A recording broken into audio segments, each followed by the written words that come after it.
this session is number 3 in our day, and it's called English. It's in English, I'm going to say now, sorry, and it's called Poetry, Literature, and Gegenwart, something that was playing with this bilingual title, but we could call it now Poetry, Literature, and Present, because we don't have any German speaker at the moment.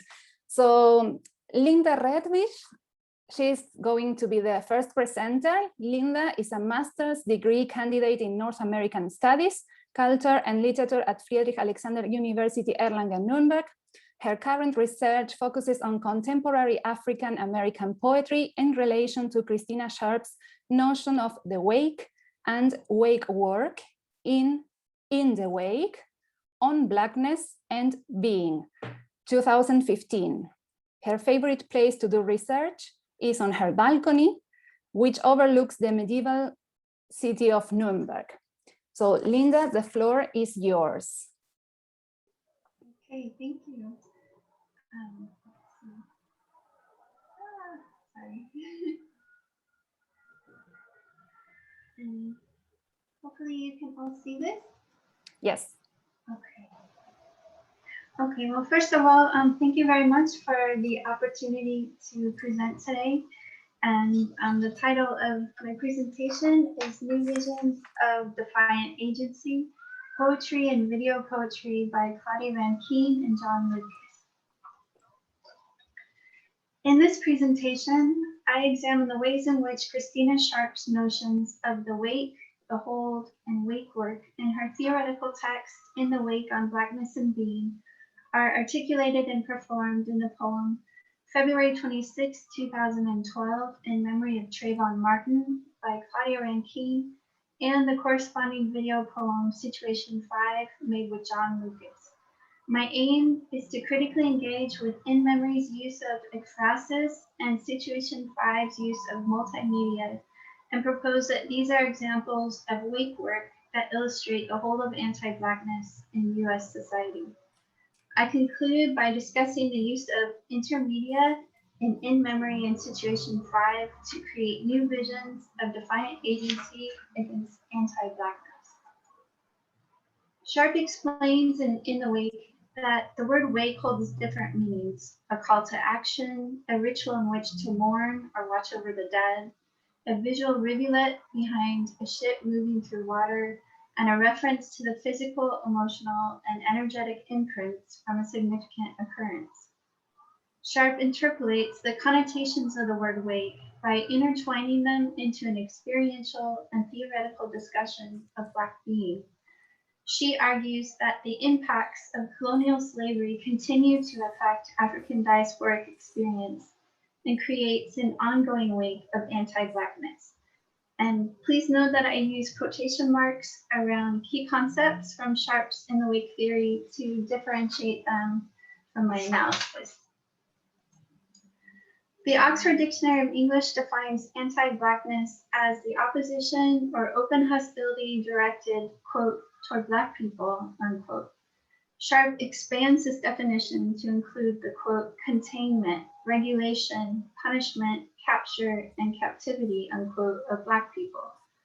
Sharp asserts that, quote, representations of Blackness become the symbol for the less than human being condemned to death, unquote.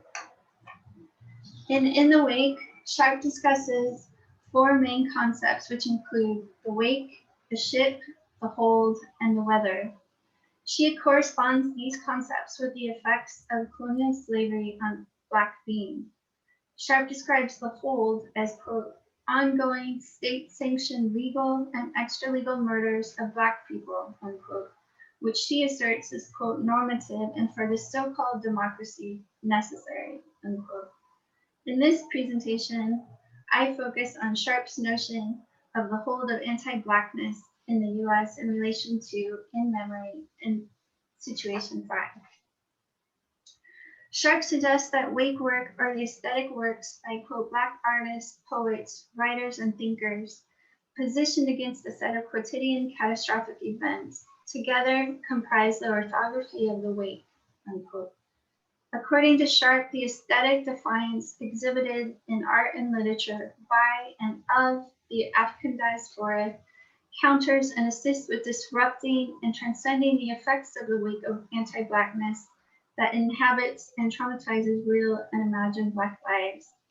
She views this aesthetic defiance as, quote, a turn away from existing disciplinary solutions to Blackness's ongoing abjection that extend the disgraphia of the wake. It requires theorizing the multiple meanings of that abjection through inhabitation, that is, through living them in and as consciousness, unquote.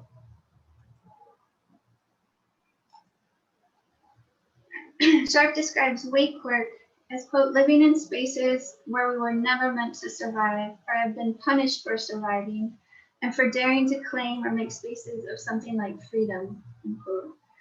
This description clarifies that creative endeavors like art and literature delineate an experiential understanding of anti-Blackness and its insidious oppressiveness that warrants attention and consideration, especially in today's volatile period of social unrest in North America. According to Sharp, there's no objective place to speak about anti-Blackness. Instead, she suggests that the experience of anti-Blackness is always present and therefore requires acknowledgement.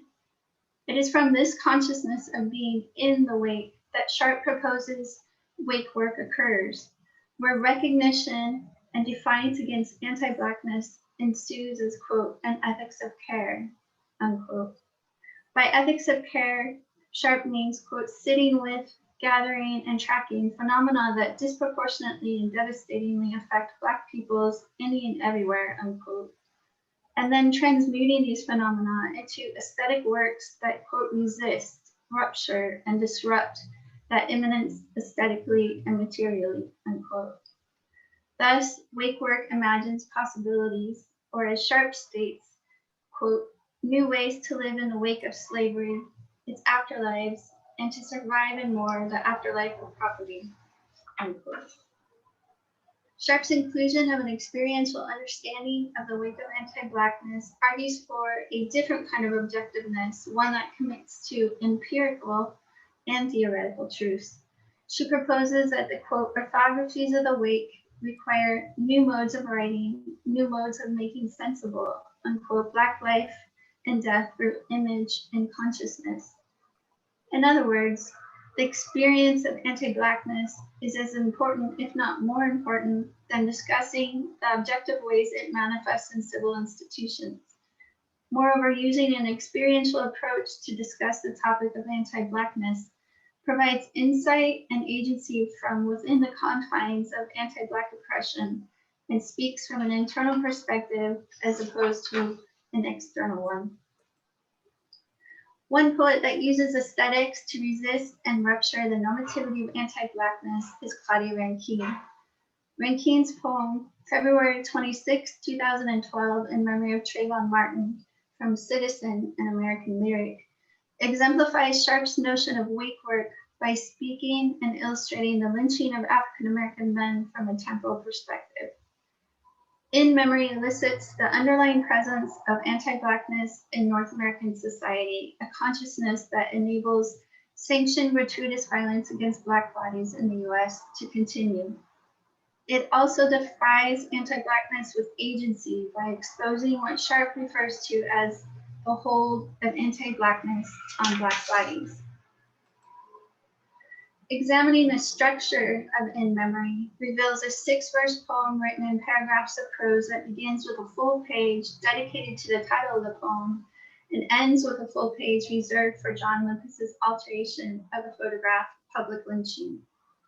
The absence of text on the opening and closing pages of the poem provides space for the reader to absorb and process the acts of gratuitous violence against African Americans referenced both in the title and photograph. Held between two anti-Black historical incidences of violence in the US that spans 80 years, In Memory places the reader inside of an experiential and temporal perspective of anti-Blackness that reveals the constrictions the speaker is encountering. In other words, In Memory exposes the hold of anti-Blackness from a temporal perspective. This experiential positioning provides the reader with a sense of the speaker's lack of control in keeping themselves, loved ones, and community members safe.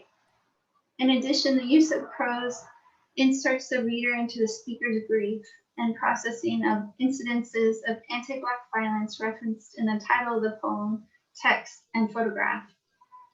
For example, In Memory's title references the unprovoked murder by gunfire, or modern-day lynching, of Trayvon Martin.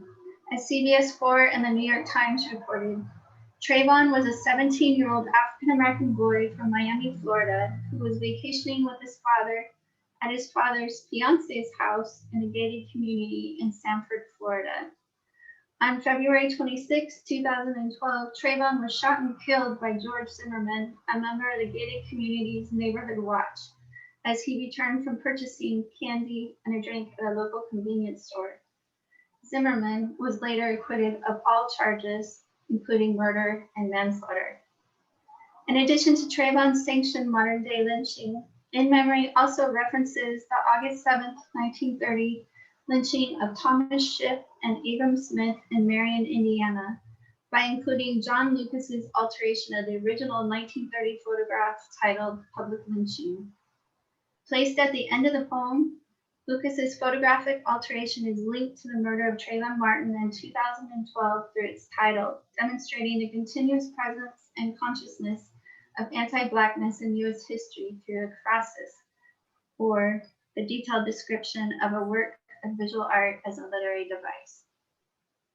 By including two incidences of gratuitous violent acts of violence against African Americans that occurred over a span of 80 years, In Memory presents the subject of Black death and lynching in the U.S. as a temporal continuity, with methods that change in conjunction with sanctioned circumstances, such as modern-day gunfire as opposed to hanging, but all the while occurring within the hold of anti-Black consciousness.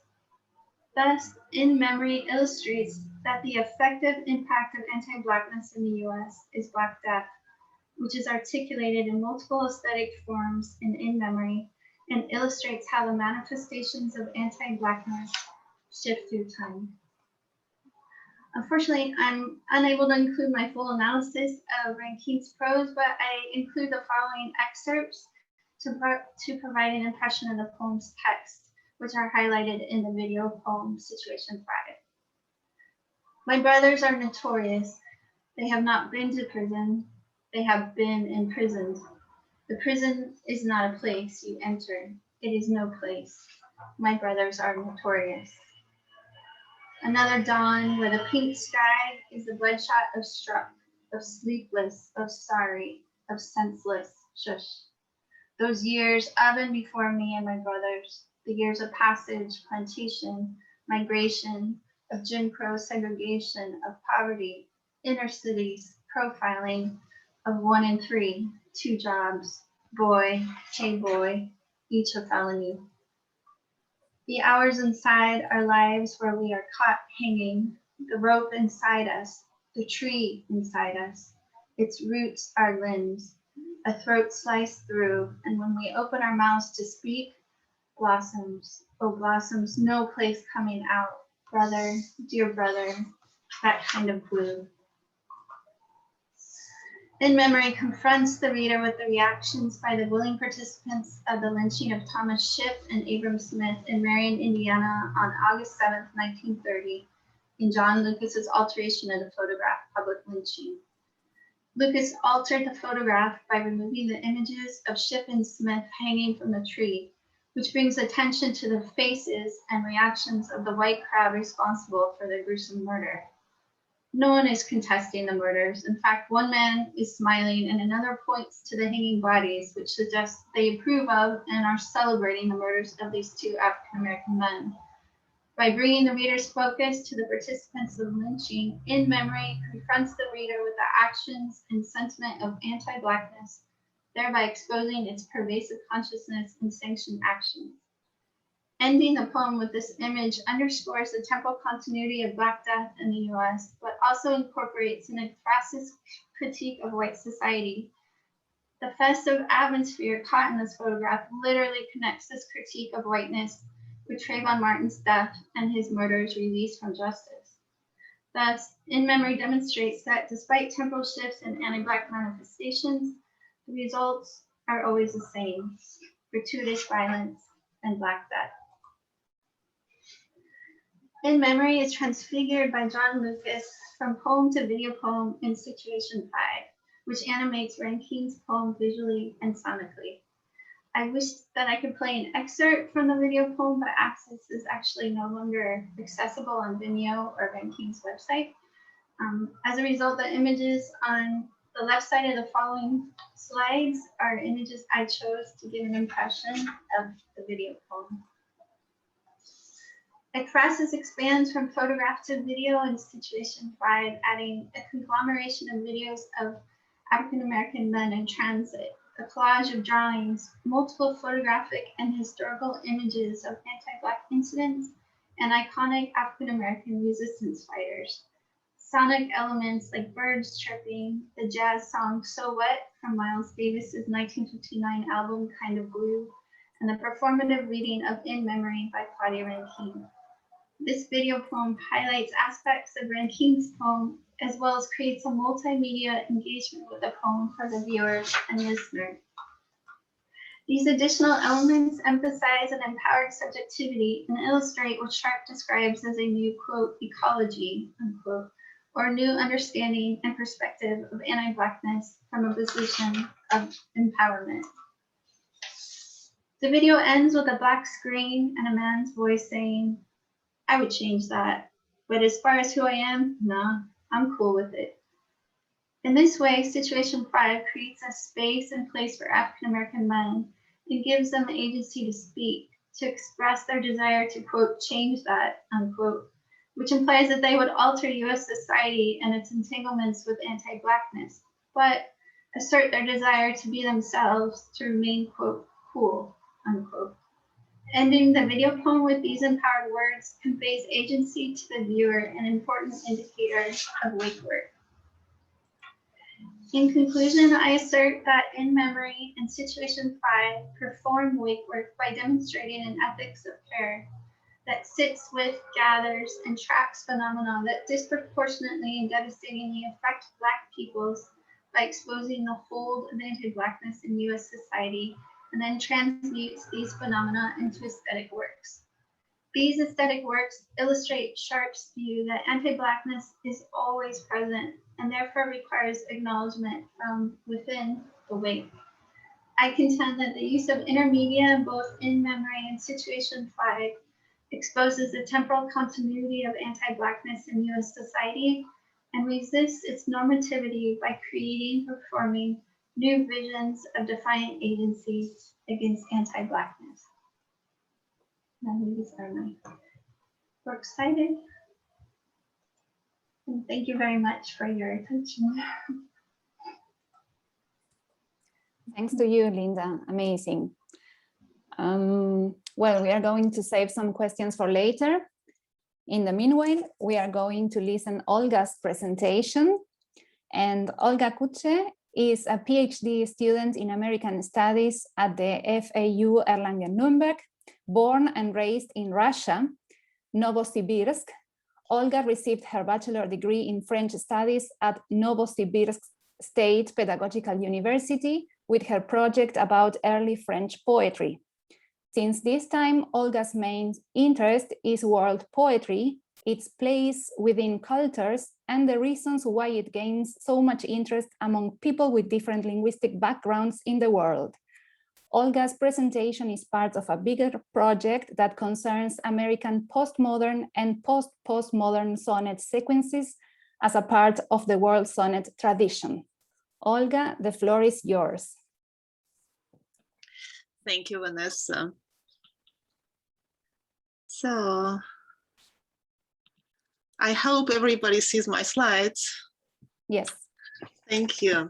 So as Vanessa said already, the title of my presentation will be Two Sonnet Ladies in Petrarch, Canzionere, and Brodsky, 20 Sonnets to Mary, Queen of Scots. And again, as Vanessa said already, this presentation is a part of a big study which concerns 700 years old genre, which is still popular and required among poets and among the readers, despite its old age.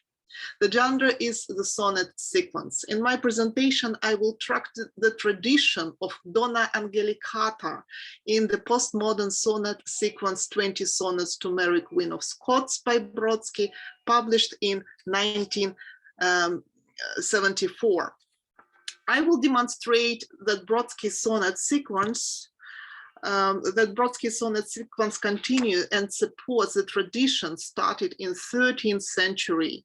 In my presentation, I will delineate that Donna Angelicata has not only changed much during this whole history, but also stays agile in the postmodern era.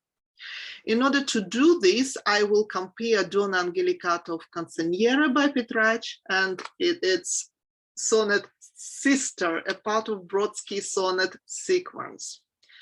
And the outline will be, first I will talk about some the sonnet as a tradition, then Donna Angelicata in Petrarch Canzionere, then about Donna Angelicata in Brodsky, 20 Sonnets to Mary, Queen of Scots, then the sonnet Lady Similarities and Differences, and then I will come to my conclusion. Petrarch sonnets are not the first sonnets in the world. There were sonnets and sonnet sequence earlier. Before Petrarch's birth, the sonnet tradition was already formed and shaped. The sonnet has had already traditional 14-line division into couplets, volta, particular sonnet rhyme scheme patterns, and also Donna Angelicata, that is the lady who inspires the speaker to speak in the sonnet. She was inherited from canzoni and provincial troubadour songs. Petrarch created an enormous collection of sonnets, including 366 lyric poems, among them only 317 sonnets, 29 canzoni, 9 sestinas, 7 ballades, and 4 madrigals, telling about the speaker's obsession with only one and single woman. His sonnets became the most famous and the most imitated of the genre. They were translated into many languages, including English, that become, and then later English becomes mostly associated with the sonnets. 700 years later, American poet with Russian origin, Joseph Brodsky, publishes his sequence 20 Sonnets to Mary, Queen of Scots, that goes around the speaker's passion toward one and the single woman too, Mary Stuart. If to speak about the women who inspired the sonnet sequence, the sonnets are not really speaking about them. The ladies are not described, and if they have some attributes, that is only in relation of what the speaker sees in them. And the sonnets are wholly and totally about the speakers and their obsessions. Let's first regard the sequence by Petrarch, Canzionere. Here I have one sonnet from the whole sequence, to see the traditional approach to Donna Angelicata and how the speaker treats her, why he speaks and what he speaks about this woman.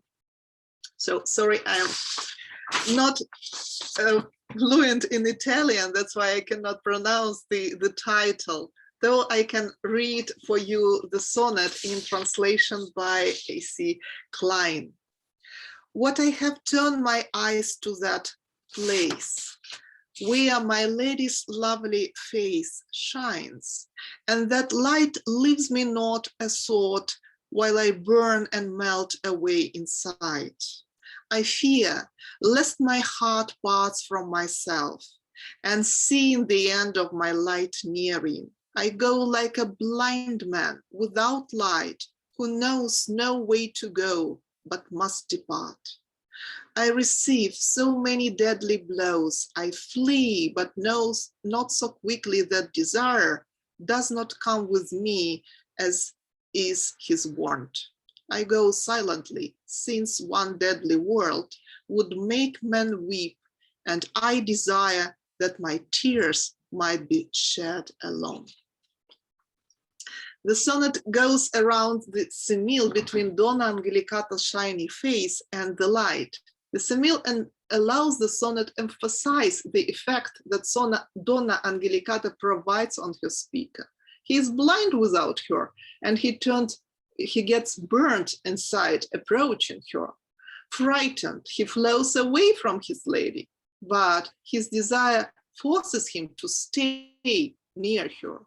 This back and forth is the speaker's tragedy. He cannot live without his lady and cannot be near her. How his lady keeps him so closely is not revealed. We do not know anything about her reading the sonnet except her shiny face. So next slide, you will see what information the speaker gives about his lady. That is only lady's lovely face. But what is actually shiny on her face? The eyes, the skin, probably her mind, that nobody knows. And nothing can be said about the sonnet lady, providing enormous effect on his speaker. Donna Angelicata remains in shadow without saying a word or even having an idea that she became a reason of the speaker's obsession. 700 years later, another speaker comes to the stage and another Donna Angelicata is paid a tribute. Brodsky's sequence is published in 1972, first in Russian and then translated in English. Brodsky translated himself in 1974. This period is famous within the literary study as postmodernism, as so often associated with discontinuity, disruption, dislocation, dissenting, indeterminacy, or anti-totalization. The speaker in the sequence is a Russian immigrant who left his country to spend the rest of his days in the Western world that he learned to consider as other, as not that fair and progressive that he would think about his motherland. In the first sonnet of the sequence, the speaker addresses to his Donna Angelicata with the following words. Mary, I call them pigs, not Picts, that's Scots. What generation of what clan in Tartan could have foreseen you'd step down from the screen, a statue, bring life to the gardens, the Luxembourg to be precise. I came here to digest a Paris lunch and stare with the dull eyes of a decrepit ram at the new gates and into ponds. And here I met your highness, and to mark that meeting, and since all the dead past now lives anew in my cold heart, by the way of greeting, I'll stuff the old gun full of classic grape, shot, squandering what remains of Russian speech on your pale shoulders and your paler nape.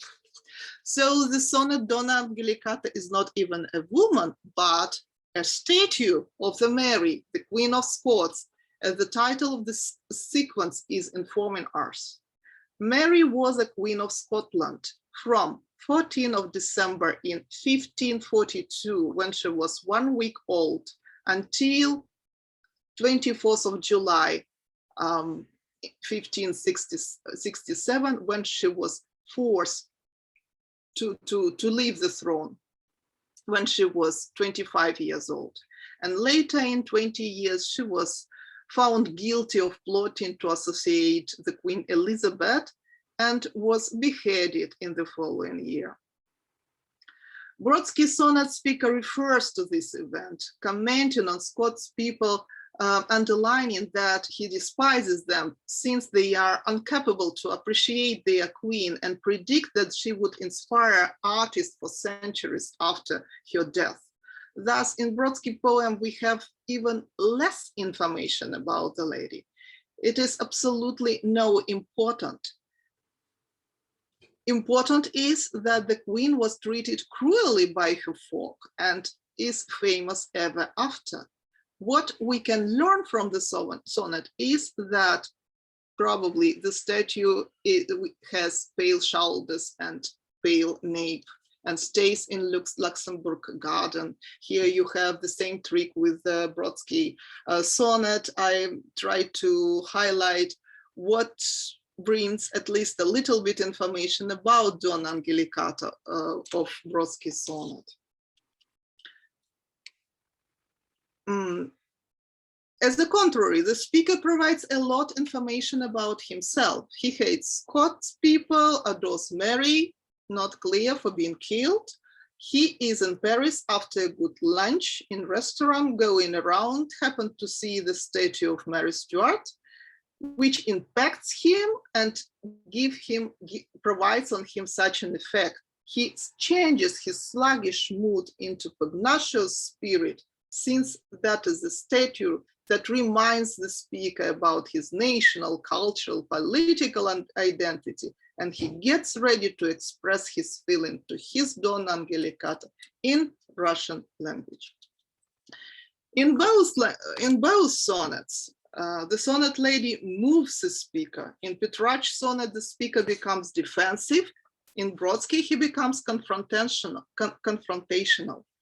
The ladies inspire speakers to express their mood, to delineate how passionate they are about their ladies, and never to show any genuine interest about Donnas Angelicatas. That is the tradition that is going on for 700 years and continues till now. Unlike Petrarch, Donna Angelicata, Brodsky's sonnet lady is not really a lady. She is dissolute between historical personality and statue. She is a symbol of historical unfairness that forces the speaker to remember his identity, to reveal his trauma of leaving his motherland and living in the land where everything he learns is seen under the other perspective. Donna Angelicata is a trigger to reveal the speaker's split subjectivity, to show the discontinuity, disruption, dislocation that split the world. At the same time, does not Petrarch's sonnet show the speaker's split subjectivity either?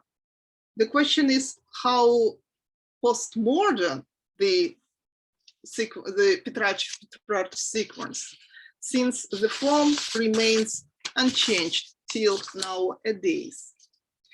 And as it was mentioned before, Petrarch and Brodsky sonnets are part of the sonnet sequence. Sorry, did not change the slide.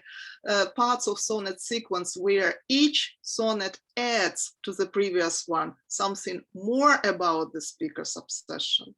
If Petrarch's speaker reveals his present as constituted of his past, connected with his lady, his thoughts, his dreams, images, association with her, for Brodsky's speaker, his presence embraces his dislocation into the other world. The Queen Mary appears to be a symbol of difference between the Western world and Russia from the speaker's perspective. If Petrarch's speaker goes on with all the hues and shadows of his obsession towards his Laura, Brodsky's speaker goes on with his internal emptiness.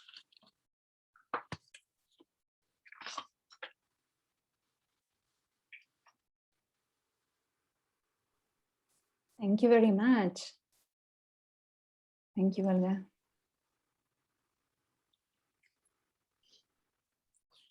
Okay. Thank you, girls, both, Olga and Linda, for both presentations. Amazing. So we are going to be an English session because Rafael ended without showing up. And well, let's think if there is any question to formulate to the girls. You can formulate them probably in Spanish or in Portuguese, or probably in German as well, but we will be all able to answer in English, of course, for Olga and Linda. Yeah, Andrea has a question. Yeah, I do have a question. Thank you very much, girls, Olga and Linda. Those presentations were fantastic. But I have, well, it's more than a question, it's just a comment that I would like to ask Linda. Because this is one of, I think, one of my favorite books, because I think it's simply a piece of art. It's wonderful. And when I was listening to her reciting the poems, I was lovely. So congratulations, I really enjoyed. And also I have basically a suggestion, kind of a recommendation. I don't know if you, Linda, have seen the show When They See Us. You're muted, sorry. Sorry, no, I don't think I've seen that one. When They See Us? When They See Us. It's a show, it's on Netflix. It's just 4 episodes. Basically, it's based on a true story. I don't know if you've heard of the Central Park 5. Yes. Yes. Okay, it's a show based on the story of the Central Park 5. Those are kids, young African American people, men who were falsely accused of a crime, and they were sent to jail. And finally, the murderer confessed, so they were released. But of course, they spent a lot of time in jail. So it's really moving. It's really good series.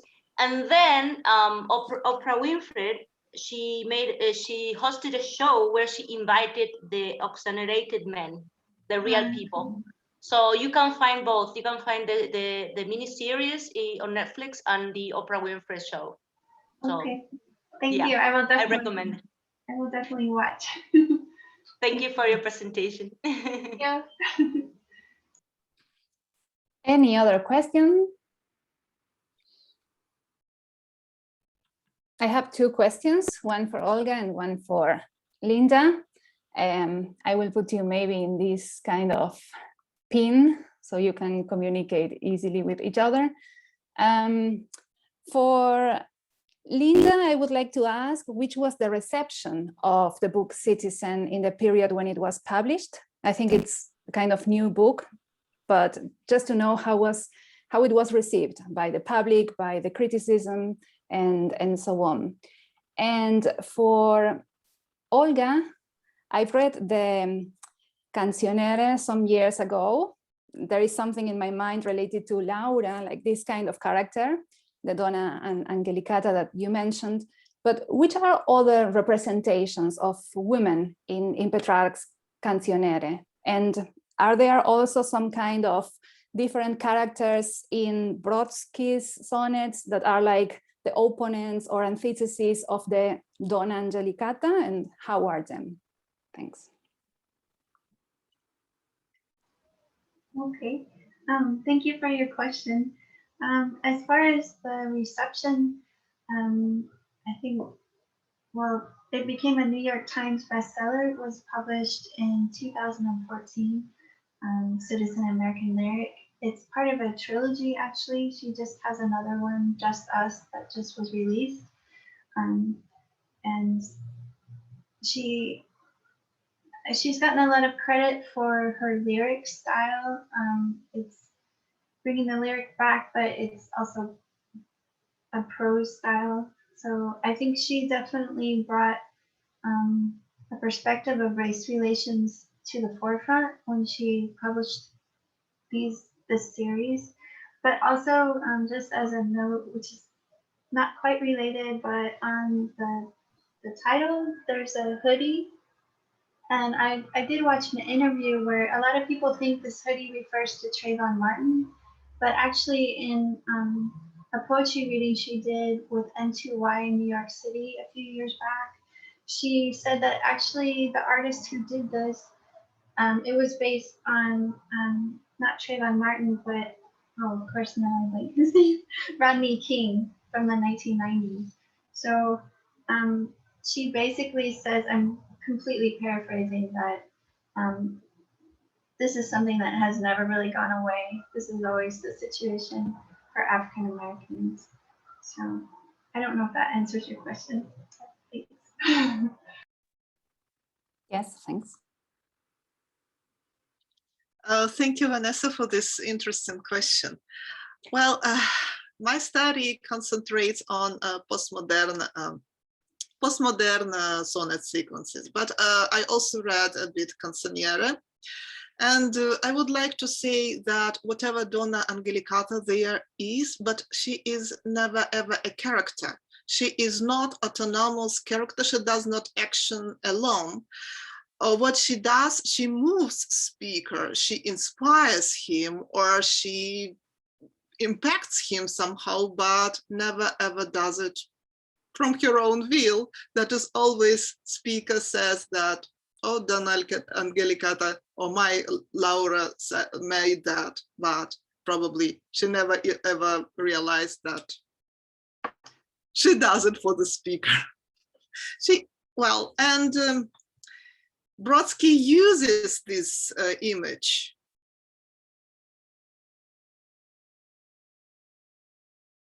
Petrarch uses his Laura, the speaker of Petrarch uses Laura. Brodsky speaker uses the same image in order to show that the Western world, whatever he thinks about the Western world, cannot reflect his image. He is totally,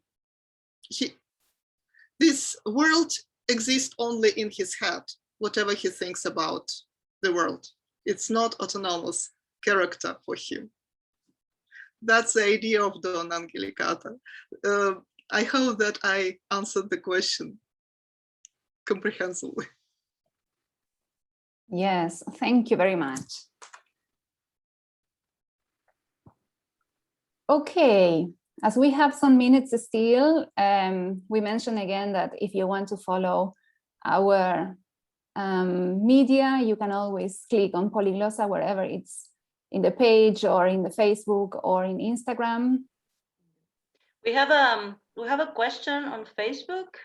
It's in Spanish, but then we can translate. Sandra Chue, she says, consulta, los videos de ayer y hoy estarán disponibles luego en la página web o de Facebook. Quisiera volver a escuchar la de Mariano Vilar y estas dos últimas que no voy a poder terminar de escuchar. Saludos, excelentes ponencias. So basically, she's asking if the recording of the sessions will be available on Facebook, and they will be. And also, we are planning to upload these sessions on our YouTube channel. Okay.